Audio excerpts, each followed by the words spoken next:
ये कहानी प्राचीन काल के एक गरीब इंसान हरिदास की है, जो सुखपुर नाम के एक छोटे से गांव में रहता था। वह अपनी पत्नी के साथ एक झोपड़ी में गुजर बसर करता था। दोनों बेहद गरीबी में जीवन यापन कर रहे थे। हरिदास रोज भिक्षा मांगने जाया करता और जो कुछ मिलता उसी से दोनों का गुजारा होता। एक दिन भर भिक्षा मांगने के बाद उसे केवल एक मुट्ठी चावल मिले। जब वह घर पहुंचा तो उसकी पत्नी उदास होकर बोली, घर में अनाज का एक दाना भी नहीं बचा और आप सिर्फ एक मुट्ठी चावल लाए हैं। भला इसमें हमारा पेट कैसे भरेगा? हरिदास अभी थका हारा बैठा ही था कि तभी उनके दरवाजे पर एक साधु आकर भोजन मांगता है। हरिदास धर्म संकट में पड़ गया। उसने सोचा कि इस चावल को अपनी पत्नी को दे या साधु को। अंततः उसने वह एक मुट्ठी चावल साधु की झोली में डाल दिए। हरिदास की पत्नी जब बाहर आई और यह सुना कि उसने चावल दान कर दिए तो वह क्रोधित हो गई।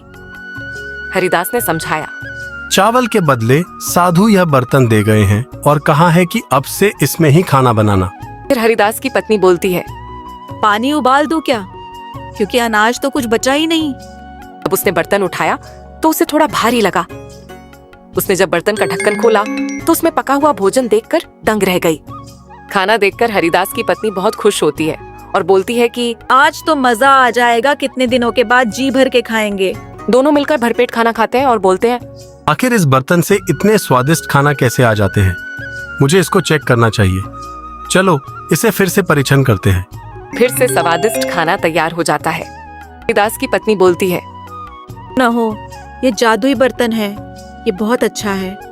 अब हमारी कम से कम भूख तो मिटेगी। हरिदास बोलता है, हाँ, तुम बिल्कुल सही बोल रही हो। दर भीख मांगने जरूरत नहीं पड़ेगी। खुश होकर हरिदास ने घोषणा की कि वह पूरे गांव सुखपुर को अगले दिन भोजन करवाएगा। अगले दिन हरिदास के घर हजारों लोग जमा हुए।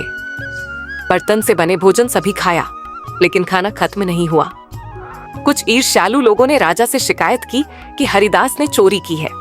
हरिदास ने राजा को जादुई बर्तन की सच्चाई बताई, लेकिन लालची राजा ने बर्तन छीन लिया। राजा ने बर्तन को नदी में विसर्जित करवा दिया। तभी राजा के महल में बाढ़ आ गई। ज्योतिषियों ने राजा को बताया कि उसने निर्दोष हरिदास को कैद कर अन्याय किया है। राजा को अपनी गलती का एहसास हुआ। वह हरिदास से क्षमा मांगने गया और उसे वचन दिया कि भविष्य में कभी उसे किसी चीज की कमी नहीं होगी। हरिदास ने राजा को क्षमा कर दिया। अंत में गांव सुखपुर में हरिदास और उसकी पत्नी खुशी खुशी रहने लगे।